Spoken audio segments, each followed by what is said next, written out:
시청자 여러분 안녕하십니까? VOA 뉴스입니다. 북한이 미국과의 고위급 회담을 갑자기 연기시킨 것은 전형적인 벼랑 끝 전술이라고 미국 전문가들이 지적했습니다. 북한이 과연 비핵화를 할 의지가 있는지 의심된다는 분석도 나왔습니다. 조은정 기자의 보도입니다. 미국 고위급 회담을 이틀 앞두고 북한이 회담 연기를 통보한 것은 과거 흔히 봐왔던 북한의 전형적인 협상 전술로 분석됐습니다. 비핵화의 구체적 실천 방안을 합의해야 하는 협상을 앞두고 예정된 고위급 회담을 무산시키면서 무엇이든 최대한을 얻어내기 위한 북한의 각본이라는 것입니다. This is a classic right out of the North Korea playbook. They always display this brinksmanship to push as far as they can to see what they can get for nothing or at the lowest possible cost.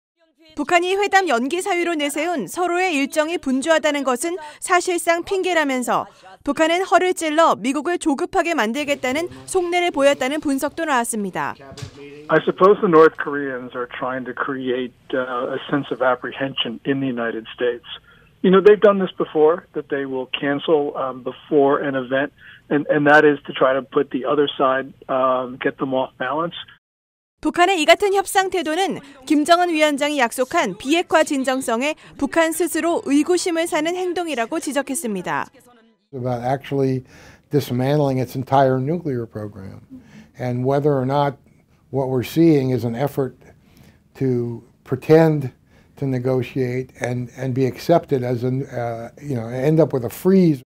앞서 트럼프 대통령은 북한 제재를 계속 유지하며 북한의 호응이 있어야 해제할 수 있다면서 북한 문제에 서두르지 않겠다고 밝혔습니다. 전문가들은 북한이 원하는 것은 제재 해제라면서 미국은 북한의 의도에 말리지 않는 단호한 모습으로 다음 만남을 준비해야 한다고 지적했습니다. VOA 뉴스 조은정입니다. 폴란드에서 외화벌이에 나섰던 북한 노동자가 원청사인 네덜란드 조선업체를 유럽에서 형사 고소했습니다. 사건을 맡은 네덜란드 변호사는 VOA에 북한 노동자들은 사실상 인질과 같은 상태로 살았다고 말했습니다. 박승혁 기자입니다. 폴란드의 조선소에서 수년 동안 일했던 북한 노동자가 선박 건조를 한 네덜란드 회사를 상대로 소송을 제기했습니다. 이 사건을 맡은 네덜란드 법률 회사의 변호사는 이 북한 노동자가 러시아 등에 파견된 다른 노동자들처럼 열악한 근무 환경에서 일했다고 주장했습니다. 고소장에는 탈북한 것으로 추정되는 이 노동자가 12시간씩 위험한 환경에서 일을 했어도 임금은 북한 당국으로 넘어갔다고 적시됐습니다.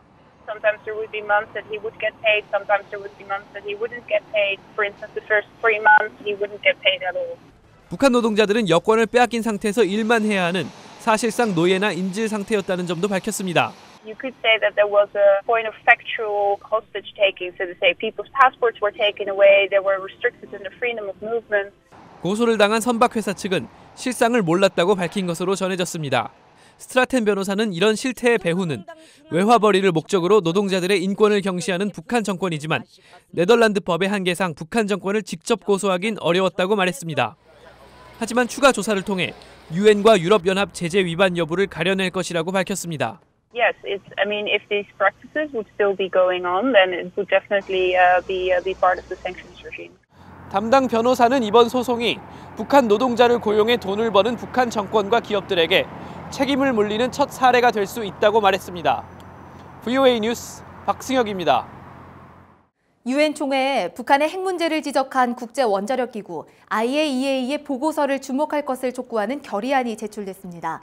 노르웨이와 일본, 싱가포르 등 36개국이 최근 제출한 이번 결의안은 IAEA 업무의 중요성을 인식하고 북한 핵 프로그램 지속과 추가 진전, 관련된 북한 성명들에 대한 우려 등을 담은 12개 보고서가 명시됐습니다. 다음 주 열릴 아세안 정상회의의 의장 성명 초안에 비핵화된 한반도의 평화를 촉구한다는 내용이 포함됐다고 일본 언론이 보도했습니다. 교도통신에 따르면 의장 성명 초안에는 모든 국가들이 비핵화된 한반도의 지속적인 평화와 안정을 위해 노력할 것을 강력히 권고한다는 내용이 담겼습니다. 로버트 에이브럼스 신임 주한미군 사령관이 8일 평택 캠프 험프리스에서 공식 취임했습니다. 에이브럼스 사령관은 취임사를 통해 외교적 기회를 추구하면서도 오늘 밤 당장 싸울 수 있는 준비태세 능력 유지가 미군과 한국군의 책무라며 부름이 있으면 외부 위협을 격퇴할 수 있어야 한다고 강조했습니다.